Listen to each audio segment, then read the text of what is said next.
قائل کروں تو فرمانے لگے اگر اپنی سچائی پر کسی ایسے معجزے کا اظہار کروں کہ تمہیں بھی قائل ہونا پڑے تب فرعون سوائے اس کے کیا کر سکتا تھا؟ اچھا اگر سچا ہے تو پیش کر۔ آپ نے سنتے ہی آپ نے لکڑی جو آپ کے ہاتھ میں تھی اسی زمین پر ڈال دیا، بس اس کے زمین پر پڑنا تھا کہ وہ ایک اژدہے کی شکل بن گیا، اور اژدہا بھی بہت بڑا، تیز کچیلوں والا، ہیبت ناک، ڈراؤنی اور خوفناک شکل والا، منہ پھاڑے ہوئے، پھنپھناتے ہوئے، ساتھ ہی اپنے گریبان میں اپنا ہاتھ ڈال کر نکالا تو وہ چاند کی طرح چمکتا ہوا نکلا۔ فرعون کی قسمت چونکہ ایمان سے خالی تھی، ایسے 3 معجزے دیکھ کر بھی اپنی بدبختی پر اڑا رہا تو کچھ نہ پڑی۔ اپنے ساتھیوں اور درباریوں سے کہنے لگا بھئی یہ تو بڑا جادوگر نکلا، بس اس نے روکنا چاہا کہ کہیں وہ اس معجزہ نہ سمجھ لیں۔ ان سے کہنے لگا بھئی یہ تو جادو کے کرشمے ہیں، بے شک اتنا تو میں بھی مان گیا ہوں کہ یہ اپنے فن جادوگری کا استاد کامل ہے۔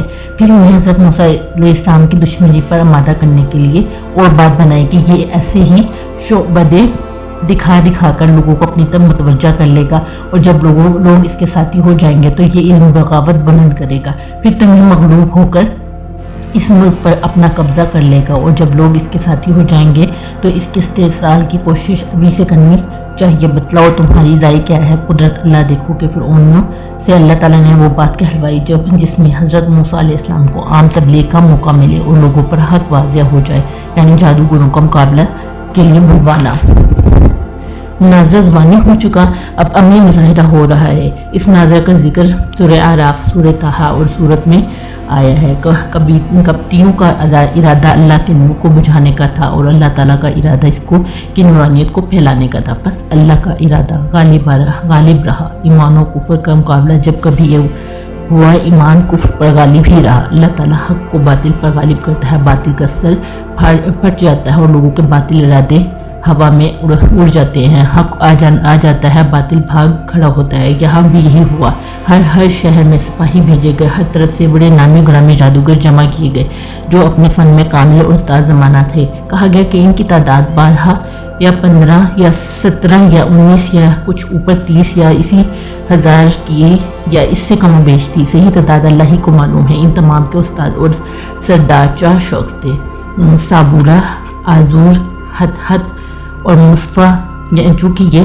قاعدہ ہے کہ رعیت اپنے بادشاہ کے مذہب پر ہی ہوتی ہے۔ سب کی زبان سے یہی وقت مقرر سے پہلے نکلتا تھا کہ جادوگروں کے غلبہ کے بعد تو ہم ان کی راہ لگ جائیں گے۔ یہ کسی زبان سے نہ نکلا کہ جس طرف حق ہوگا ہم اسی طرف ہو جائیں گے۔ اب موقع پر فرعون اپنی جاہوش چشم کے ساتھ نکلا، تمام عمرہ اور رؤسا ساتھ تھے، لشکر فوج پلٹن ہمراہ تھی۔ جادوگروں کو اپنے دربار میں اپنے سامنے بلوایا۔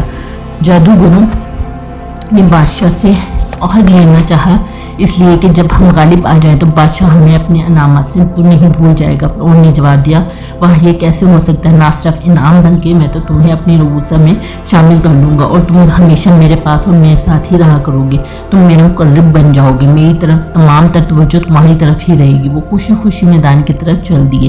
وہاں جا کر موسیٰ سے کہنے لگے بولو تم پہلے اپنی استادی دکھاتے ہو یا ہم دکھائیں؟ حضرت موسیٰ نے فرمایا نہیں تم ہی ابتدا کرو تاکہ تمہارے دل میں کوئی ارمان نہ رہ جائے۔ یہ جواب پاتے ہی انہوں نے اپنی چھڑیاں اور رسیاں میدان میں ڈال دی اور کہنے لگے فرعون کی عزت سے غلبہ ہمارا ہی رہے گا۔ جیسے عوام جاہل کسی کام کا کرتے ہیں تو کہتے ہیں یہ فلاں کے ثواب ہے۔ سورہ اعراف میں ہے جادوگروں نے لوگوں کی آنکھوں پر جادو کر دیا، انہیں ہیبت میں ڈال دیا اور بڑا بھاری جادو ظاہر کیا۔ سورہ طٰہٰ میں ہے ان کی لاٹھیاں اور رسیاں کے جادو سے ہلتی اور جو چلتی معلوم ہونے لگی۔ اب حضرت موسیٰ علیہ السلام نے اپنے ہاتھ میں جو لکڑی تھی اسے میدان میں ڈال دیا، جس نے سارے میدان میں ان کی جو کچھ نظر بندیوں کی چیزیں تھیں سب کو ہضم کر دیا۔ پس حق ظاہر ہو گیا، باطل دب گیا اور ان کی کرائی سب غارت ہو گئی۔ یہ کوئی ہلکی سی بات اور تھوڑی سی دلیل نہ تھی، جادوگر تو اسے دیکھتے ہی مسلمان ہو گئے کہ جو شخص اتنے استاد فن کے مقابلہ میں آتا ہے اس کا حال جادوگروں کا سا نہیں، وہ کوئی بات نہیں کرتا، یقیناً ہمارا جادو ہے اور اس کے پاس خدائی معجزہ ہے۔ وہ تو اسی وقت وہیں کے وہیں اللہ کے سامنے سجدے میں گر گئے اور اسی مجمع میں سب کے سامنے اپنے ایمان لانے کا اعلان کیا کہ ہم رب العالمین پر ایمان لا چکے۔ پھر اپنا قول اور واضح کرنے کے لیے یہ بھی ساتھ ہی کہہ دیا کہ رب العالمین سے مراد ہمارا وہ رب ہے جسے موسیٰ علیہ السلام ہارون علیہ السلام اپنا رب کہتے ہیں۔ اتنا بڑا معجزہ، اس قدر انقلاب فرعون نے اپنی آنکھوں سے دیکھا، لیکن ملعون کی قسمت میں ایمان نہ تھا، پھر بھی آنکھیں نہ کھلی۔ دشمن جان ہو گیا، لگا اپنی طاقت سے حق کو کچلنے اور کہنے لگا ہاں میں جان گیا موسیٰ تم سب کا استاد ہے، اسے تم نے پہلے سے بھیج دیا، پھر تم بظاہر مقابلے کرنے کے لیے آئے اور موسیٰ مشورے کے مطابق میدان میں ہار گئے اور اس کی بات مان گئے، بس تمہارا یہ مکر کھل گیا۔ سبحان اللہ، کیسے کامل ایمان لوگ تھے، حالانکہ ابھی ایمان میں آئے ہی تھے، لیکن ان کے صبر و ثبات کا کیا کہنا۔ حضرت فرعون جیسا ظالم و جابر حاکم پاس کھڑے ہو کر ڈرا دھمکا رہا ہے، وہ نہ ڈر اور بے خوف ہو کر اس کی منشیات کے خلاف جواب دے رہے ہیں۔ حجاب کفر دل سے دور ہو گئے ہیں، اس وجہ سے سینہ ٹھوک کر مقابلے پر آ گئے ہیں اور مادی طاقتوں سے بالکل مرعوب نہیں ہوئے۔ ان کے دلوں میں یہ بات جم گئی ہے کہ موسیٰ کے پاس اللہ کا دیا ہوا معجزہ ہے، یہ جادو نہیں۔ اسی وقت حق کو قبول کیا، فرعون اس اقدام پر فوراً آگ و بھوکا ہو گیا، کہنے لگا تم نے تو مجھے کوئی چیز ہی نہ سمجھا، مجھ سے باغی ہو گئے، مجھ سے پوچھا بھی نہیں اور موسیٰ کی مان لی۔ یہ کہہ کر پھر اسے اس خیال سے کہ کہیں حاضر مجلس پر ان کے ہار جانے بلکہ پھر مسلمان ہو جانے کا اثر نہ پڑے، اس نے انہیں سمجھانے کی ایک بات بنائی اور کہنے لگا کہ ہاں تم سب اس کے شاگرد ہو اور یہ تمہارا استاد ہے، تم سب چھوٹے ہو اور یہ تمہارا بڑا ہے، تم سب کو اسی نے جادو سکھایا ہے۔ اس مقابلہ کو دیکھو، یہ صرف فرعون کی بے ایمانی اور دغا بازی میں تھی، ورنہ اس سے پہلے نہ جادوگروں نے حضرت کلیم اللہ کو دیکھا، نہ اللہ تعالیٰ کے رسول ان کی صورت سے آشنا تھے۔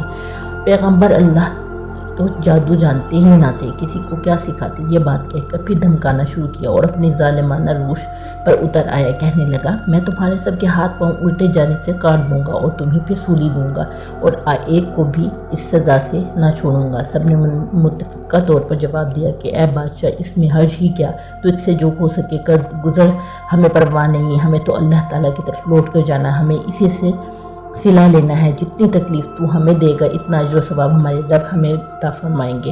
حق پر مصیبت سہنا بالکل معمولی بات ہے جس کا ہمیں متعلق خوف نہیں۔ ہماری تو اب یہی ایک آرزو ہے کہ ہمارا رب ہمیں ہمارے اگلے گناہوں پر پکڑ نہ کرے، جو مقابلہ تو نے ہم سے کرایا اس کی وبال ہم پر سے ہٹ جائیں، اور اس کے لیے ہمارے پاس اس کے کوئی وسیلہ نہیں کہ ہم سب سے پہلے اللہ والے بن جائیں، ایمان میں سبقت کریں۔ اس جواب پر وہ اور بھی بگڑ گیا اور ان سب کو اس نے قتل کرا دیا۔ امید کرتی ہوں آپ کو یہ ویڈیو پسند آئے گی۔ اگر یہ ویڈیو پسند آئے تو ویڈیو کو لائک، شیئر، سبسکرائب کرنا مت بھولیے گا۔ نیکسٹ آنے والی ویڈیو تک کے لیے اجازت دیجیے گا۔ اللہ حافظ، فی امان اللہ۔